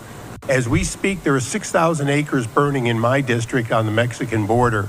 There will be more fires until we include in any disaster relief items which will prevent it or at least mitigate it from happening again. So you're going to see us proposing both of those. Like water. Little things like water. You know, the party of common sense. See, we're the party of common sense. You're not, in all fairness. Yes, sir. We like water to put out fires. It's really quite efficient. All right. Thank you, Mr. President. Oh my goodness, yo. Trump is just a legend.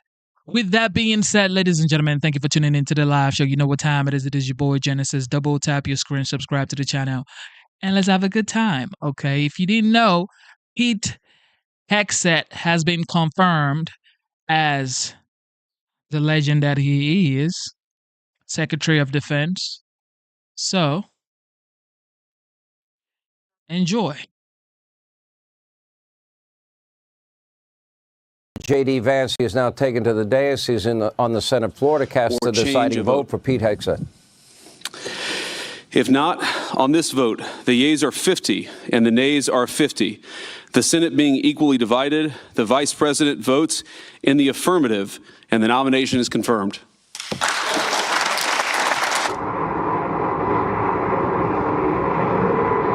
Official. Pete Hegseth is the new defense secretary with J.D. Vance, the vice president, casting the deciding vote. Hey, Sean Hannity here. Hey, click here to subscribe.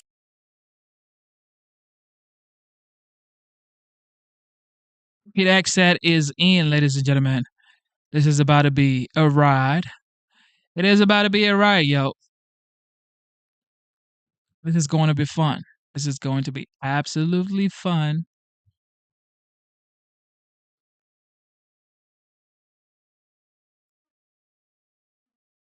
The fact that Pete Hegseth did not give up. 47 is on the move right now. The fact that Pete Hegseth did not give up, that was like too good, yo. The fact that he didn't give up, that was really good. If he gave up, he wouldn't be the Secretary of Defense right now. President Trump is on board Air Force One. He's headed to wildfire-ravaged Los Angeles, where Governor Gavin Newsom is expected to show up uninvited. Trump spending his afternoon touring Hurricane Helene damage in Asheville, North Carolina, consoling a community there that really feels forgotten, while making a ton of news, including this moment when he mauled signing an executive order to get rid of FEMA. Here's why. I'll also be signing an executive order to begin the process of fundamentally reforming and overhauling FEMA, or maybe getting rid of FEMA. I think, frankly, FEMA is not good. FEMA gets here and they don't know the area. They've never been to the area, and they want to give you rules that you've never heard about. They want to bring people that aren't as good as the people you already have. And FEMA's turned out to be a disaster. And while we await the president's arrival in Los Angeles, Governor Newsom and L.A. Mayor Karen Bass were told will be there on the tarmac when the president lands. Now, it's no secret that Newsom and Trump have disagreed over how to battle the wildfires that have ravaged the area. Earlier, the president laying out his expectations for the visit. I want to see two things in Los Angeles: voter ID, so that the people have a chance to vote, and I want to see the water be released and come down into Los Angeles and throughout the state. Those are the two things. After that, I will be the greatest president that California has ever seen. And here is what Governor Newsom had to say about the president. I'm grateful, though, that he took our invitation to heart, and that he will be here tomorrow. It's my understanding. I look forward to being there on the tarmac to thank the president, welcome him, and we're making sure that all the resources he needs for a successful briefing are provided to him. Okay, so my first question was when I thought about Newsom and Bass being on the tarmac, did they not see, Judge, his conversation with the leaders at Davos? He was pretty direct about how he felt about how things were going on the stage, international stage, but he's going to be face to face with these guys in California. Oh, yeah, he's going to tell them exactly what he thinks. And, you know, I find it fascinating that Newsom is trying to be the guy in charge. You know, I'm the one who invited him. He took me up on my offer, as if the president needs to be invited anywhere. I mean, this is a clear disaster area that continues to be a disaster area. But, you know, Newsom knows that his future relies on this. And it's riding on these fires, how he handles them. I don't think he's doing so well. And I think the passage of time is only making it worse when they get back to their homes and realize they've got to start from scratch.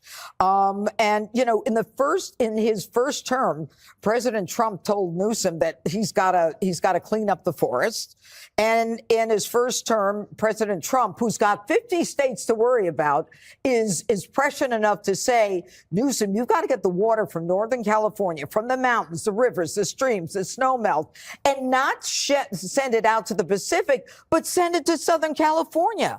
I mean, you know, this president has been so prescient about the issue of immigration and how much trouble would be in not vetting these people, having an open border. Now America's with him on that. He was prescient about this. And we're talking about, what, 8 years ago?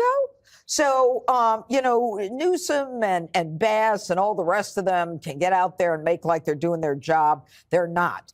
But when we saw President Trump in California, he was doing what people want their president to do.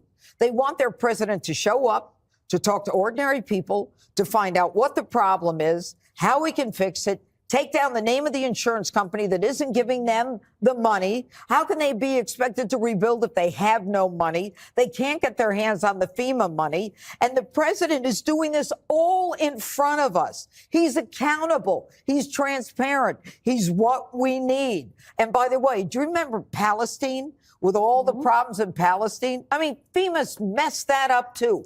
It should go. And I guarantee you he's going to take it apart. Well, the people of that train derailment in Ohio were waiting for months and months and months. Every time it sounded like the White House was going to arrange a visit there, President Biden didn't go. Harold, President Trump, even when he wasn't president, has made a name for showing up to some of these places. He did in Georgia as well after Helene, while he was on the campaign trail. And I got to say, hearing from those people today was really heartbreaking, and it was powerful. There's no doubt. It's good to be with you this afternoon. It is, as I tried to share yesterday, President Trump is a different kind of president. There's a lack of conventionality to him. There's a lack of orthodoxy to him that is really good in some ways. And I think part of what he said today, I couldn't agree with more. I don't know if I would get rid of FEMA, but what I interpret him saying is he wants to reform FEMA. Mm-hmm. When you think about it, the whole organization, FEMA, is organized around responding to something that's gone really bad. So you would think that you would have, and I'm sure they do, but it doesn't seem like they always are prepared. You would have people who know different regions of the country, different terrains in the country, the kinds of things that could afflict different parts of the country, and they could assemble those teams locally to be able to help them better. It was heartbreaking to see months after what happened in North Carolina. I listened to some of those families who are still living day to day. Who are still living in conditions and circumstances that you wouldn't think in America we'd be living in. So I hope the president, I know sometimes he gets worked up into politics and can get a little momentum behind him and he'll say some things. But I think what he said initially about FEMA and reforming is the right thing. Where I differ with him a little bit, Shannon, is the notion of conditionality around helping Americans who happen to be in a state where the president's political party is not in charge. Can you imagine if a Democratic president went to a southern or Midwestern state after a disaster and said, look, I'm going to give you all the things you need if you change your voter laws? I get the president wanting to make recommendations about political changes, but politicians should never put their interests in front of people's interests, even if the politics in that state is to their liking or to their chagrin. We are all Americans, and those people suffering in North Carolina, again, I think it was so great we carried it like we did on this network, because I don't think people fully appreciate that they're still living that way months after all this happened. So I applaud the president in a huge way on the reforms and in the right talk about what he wants to do in making FEMA work better, but let's not condition the relief on politics. Well, Jesse, how does Newsom play this? I don't know that he has a lot of leverage in this situation, but he says he's going to show up and be there. Is it super awkward, or are these guys sort of frenemies and they work through it today? Frenemies. At first, someone said it was like he was streaking in the quad, and then he turned around and no one was following him. Right. Because the resistance armies disappeared. So now when he was inaugurated, they had the flags lowered for Carter. He raised them, and that was a big symbol that he wanted to play ball. Now, he can show up at the tarmac, and he can either be Chris Christie or Jan Brewer. Remember Brewer in Arizona with the finger point? And then there was Christie, open arms. A lot of people in his party didn't like that. He has to do something. And I disagree with Harold. You have to condition this. It's like car insurance, Harold. If you keep wrecking your vehicle, the insurance company's not just going to keep paying the claims. They're going to make you take a defensive driving course.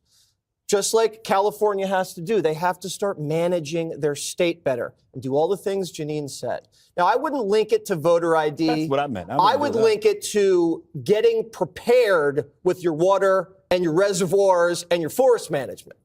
But by the way, Harold, aren't they still counting votes in California? And Pennsylvania. They're still counting votes. We've got a race call to make. Right now.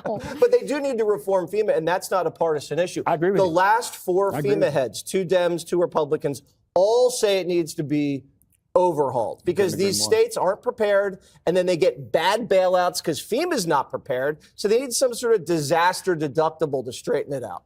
Greg, I feel the Sharpie. I hear it moving fast and furious over here. I'm getting a little high off of the fumes. Oh, Tell us what you've written. Evil Shannon Bream. I just stepping back, I just feel like, are there any politicians or political parties left? Like, I feel as though Trump has flooded the zone. He's disappeared Democrats from the game board, but also any kind of like never Trumpy Republican. Do they still exist? I don't think there's been any Republican president that's had a week like this. I don't remember it. The party has never been this effective or successful in my lifetime. I mean, maybe over time it happens, but you can't have a better week than this. And a lot of this stuff that he's doing, in the executive orders, but also here, is a layup because the solutions were always there. It's just that the Dems refused to accept them. It was a failure not just of common sense, but also a failure of will. No one is having any issue with what Trump is doing. They just didn't know it wasn't being done. They didn't know what they were missing, including in disasters. This is a contrast between an actual president and a cardboard prop. Trump is aware of what's going on the ground. He actually listens to people. And if you tell him something, he's going to do something about it. For some reason, he's engaged, whether it's in crime, he'll talk to victims. With immigration, he'll talk to border agents. He talks to people in AI. He seems to get a grasp of almost every issue by talking to the people involved. But if you were in a disaster or a catastrophe, if you were a victim and you went on any network and you were pleading, it would never get to Biden. Either he couldn't hear it or he wouldn't do anything about it. And when you watch Trump act, signing all these executive orders and attacking every problem, you don't just see his effectiveness, you realize what was missing. A leader. We had 4 years without a leader, and now we're acting like, wow, this feels pretty good. It's like having suddenly you're like, oh, now I know what this is like. This is how it works. Pretty good.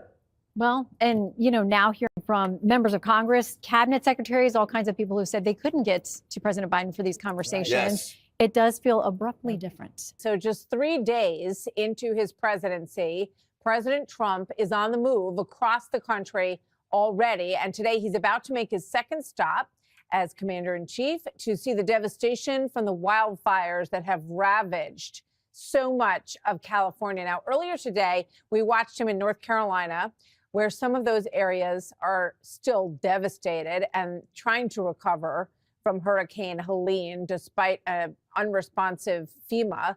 They're still going through this 4 months later. The president heard personal accounts. He was with the First Lady, as you see in these images here. She was very consoling to a number of these victims as well. These people said they made it out alive, but they're still in desperate need for help. Watch. Grabbed my purse and my little pug dog and my husband grabbed the dog food and put it in a trash bag, and by the time we got out into the driveway, it was already waist deep, and there was sticks and that kind of thing. I didn't think I was going to make it. We tried to make our way back in there and gather things best we could, but found a body right away. There was about 8 bodies in our area that first 2 weeks located. There were like a lot of family members there that passed away, like 11 of them, and there were people out everywhere looking for their loved ones, and there were dead bodies. My son's like, "Mom, you're going to see things you don't want to see." Just an absolute nightmare, and good to be reminded of what our fellow Americans are going through in this part of North Carolina. I mean, I think she was referring to the Craig family, who lost 11 members of their family. And as she said, can you imagine the United States of America walking around trying to find the bodies in a situation like that and nobody there to help? The president said that he would sign an executive order to potentially get rid of FEMA, saying maybe it's not the best way to organize these kinds of help efforts. Watch. FEMA has been a very big disappointment. They cost a tremendous amount of money. It's very bureaucratic, and it's very slow. Other than that, we're very happy with them. I think we're going to recommend that FEMA go away, and we pay directly. We pay a percentage to the state, but the state should fix this. If the state did this from the beginning, it would have been a lot better situation. The waters got so high that it actually lifted between that and the tornado that came through, or microburst is what they've been calling them, and lifted his home and the house that I grew up in and crashed it into our barn. It took away his business. It took away all of our tools and tractors and everything needed to keep the farm going. Residents in North Carolina still suffering from Hurricane Helene. And today, President Trump was there to hear them out. The man you just heard there, Curtis A. Rife, and his wife, Amber, they join me now on The Will Cain Show. Curtis, thanks for being with us. We heard from you a little bit earlier today. Welcome to you as well, Amber. Curtis, we heard you earlier today. We're going to go visit the site, and we're going to work with probably 3 of the congressmen, Republican congressmen, who've been fantastic, whose areas have been affected. This man has only been in office for what? 5 days now, because it's 1:33 a.m. and it is the 25th of January 2025. And he's done all of this stuff. This is the greatest 100 hours in history. He already posted it. Trump. He already posted it on his Truth Social, Instagram, everywhere. The White House posted his POTUS page, posted it. You can't take it away from him. You may not agree with everything he's doing, but he's a legend. I'm sorry. You may not like it, but he's a legend, yo. And we're looking at the whole concept of FEMA. I like, frankly, the concept when North Carolina gets hit, the governor takes care of it. When Florida gets hit, the governor takes care of it, meaning the state takes care of it. To have a group of people come in from an area that don't even know where they're going in order to solve immediately a problem is something that never worked for me. But this is probably one of the best examples of it not working. And there's been some others, like in Louisiana, etc. So we're going to be doing something on FEMA that I think most people agree. I'd like to see the states take care of disasters. Let the state take care of the tornadoes and the hurricanes and all of the other things that happen. And I think you're going to find it a lot less expensive. You'll do it for less than half, and you're going to get a lot quicker response. So that seems to be the recommendation, but we'll be making that recommendation over the next couple of weeks. Dagan, I think it's important to talk about this in the context of the president's predecessor, President Joe Biden. Hurricane Helene hit. We now know more than 230 lost their lives. It took the former president 4 days to give an on-camera briefing at FEMA. It took him nearly a week to visit. And 8 days after the storm hit, I want to play a soundbite. So 8 days after the second deadliest hurricane to the U.S. mainland, and President Biden had this to say when asked about the storm that was on everyone's mind for a week. Again. And then he said, "Oh, the storm zone. I didn't know which storm you were talking about." That's not surprising. And this is political, not just at the federal level, but at the state level. And I want to remind people of Governor Roy Cooper, then the governor of North Carolina, that when the storm hit, only 410 National Guard were activated. That is 4% of North Carolina's National Guard. 6 days after the storm hit, only about 1/10 of North Carolina's National Guard was activated. And it took 6 days after Helene made landfall on October 2nd for Governor Roy Cooper to request active duty troops. 1,000 at that time, but almost a week. And even at that moment, these are facts, they were not given command and control by the governor. And so even if this falls back to the states, as President Trump talked about, the states have a better command of how these funds can be dispersed. But if you are run by someone who is incompetent, and you can look at California as well, then that does not help. And I will just leave it there, because the only reason lives were saved and not more people died in North Carolina is because of the vast private army of helicopter pilots who flew into the mountains, people I know, who were delivering aid and rescuing people day after day after day when there was no one there but private citizens and people from groups like Samaritan's Purse. And it's a disgrace to this nation that it was led by Joe Biden in that way. Emily, any moment from now, President Trump's about to meet with victims in North Carolina. And I just want to remind our viewers, these 230 people, they're not numbers, they're not statistics, they're human beings. The Craig family lost 11 family members in North Carolina. Imagine that. In a moment's time, 11 members of your family wiped away. Many people still living in tents. We have some pictures of that we'll pull up. Living in tents. Well, we already saw the North Carolina briefing with the OG. We now have seen the California briefing with the California Los Angeles mayor, Karen Bass. She got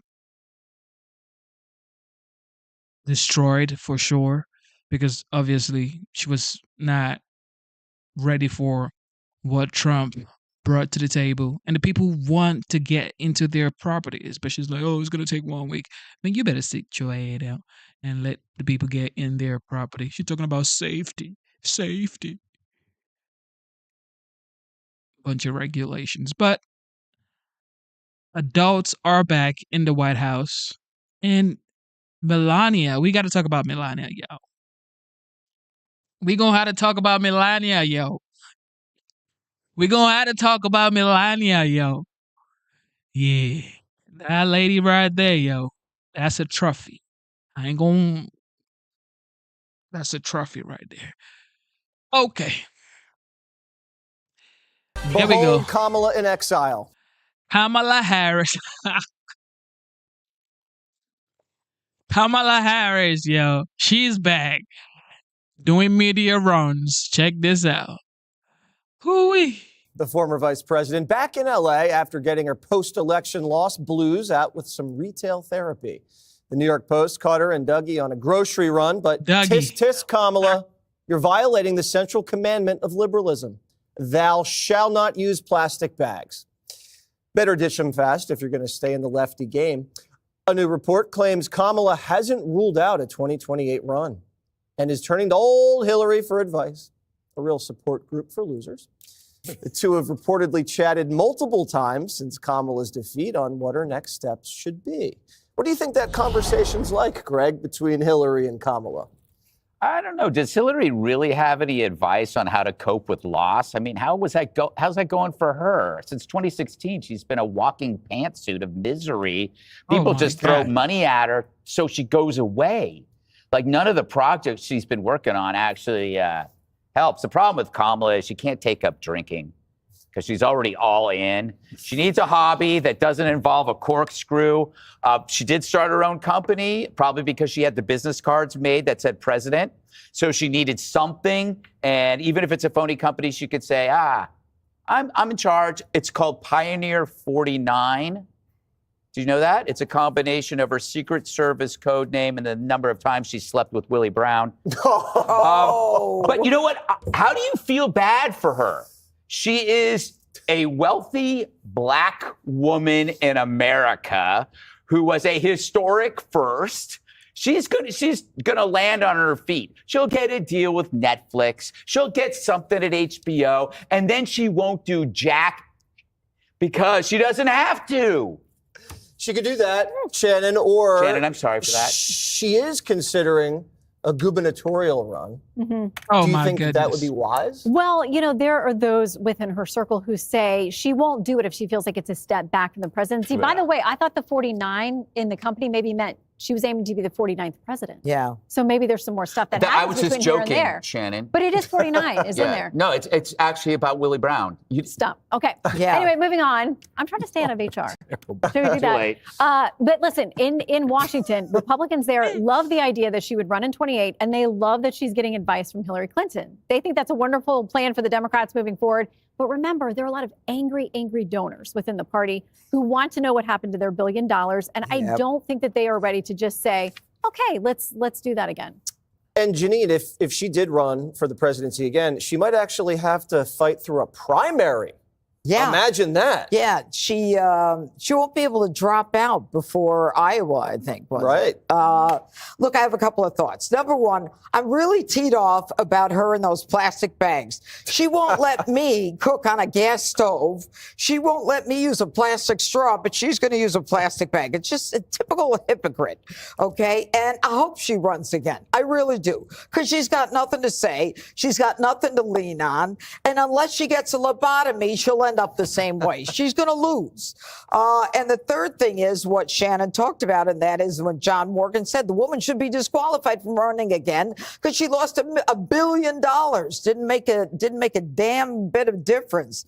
And finally, I don't think your future is going to be that great, because right now they're trashing Joe Biden.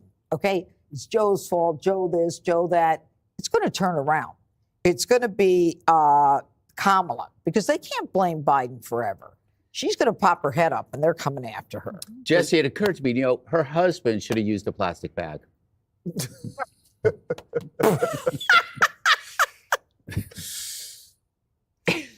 Harold Ford Jr. So I think that I'm not bothered by her talking about running for office again. I think if you've been in political office or public office as long as she has, she was an attorney general, she was a U.S. senator, vice president.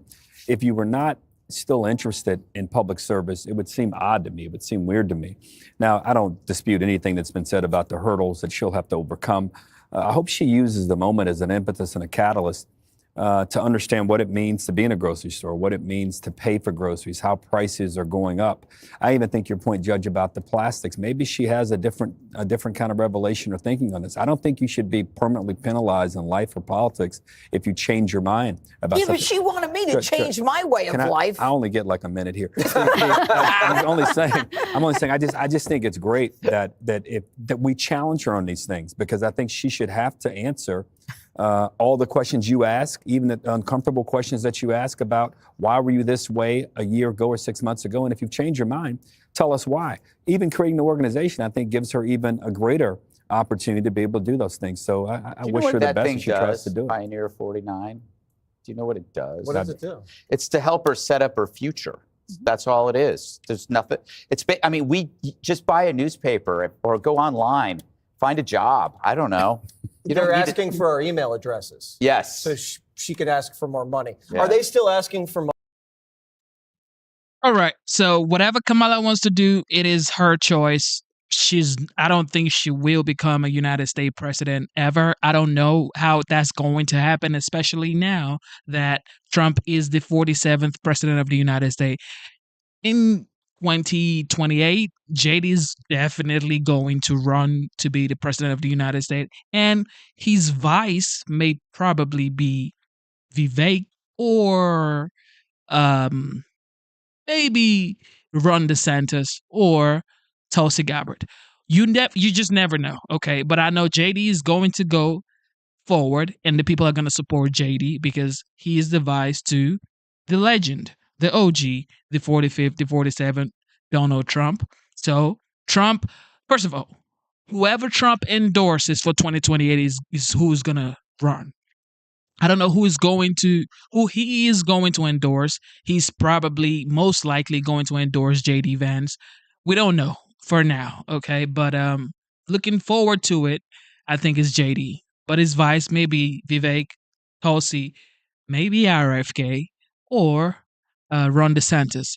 For some reason, I just checked out Gutfeld's family, and I just seen online here that his wife is Russian. I mean, there's nothing wrong with marrying a Russian. It's just, I don't know why I'm saying that. I'm just like checking up. I'm like, oh, Gutfeld's wife is Russian. Okay. With that being said, you guys are awesome. Thank you for tuning into the live show. You know what time it is. It is your boy Genesis. I know. I got to go. I have been working all day, but God is great. Stay busy, stay busy, stay busy. Instead of looking for perfection, seek for consistency. Never give up on yourself. Never give up on your dreams. Never give up on God. Believe in your dreams. Believe in yourself and believe in Almighty God. All right. Thank you to the military veteran and thank you to the active military members. God bless you. God bless you. God bless you. God bless you. All right, LASCU. Shout out to Ellie. Shout out to everybody who tuned in. You guys are awesome. Your boy Genesis. Fathers, take care of your kids. Make sure you're there for your kids. Take care of your. I was about to say your motherfucking kids, but I'm not gonna say that, even though I already said it. Take care of your kids, yo. Take care of your kids. All right, I gotta go. I gotta go be something else. I'm here doing my job over here. I gotta go do another thing. But God bless you guys. Stay stay dangerous, man. Stay hard and never quit. All right. It is your boy Genesis. I love you guys. I got to sign out.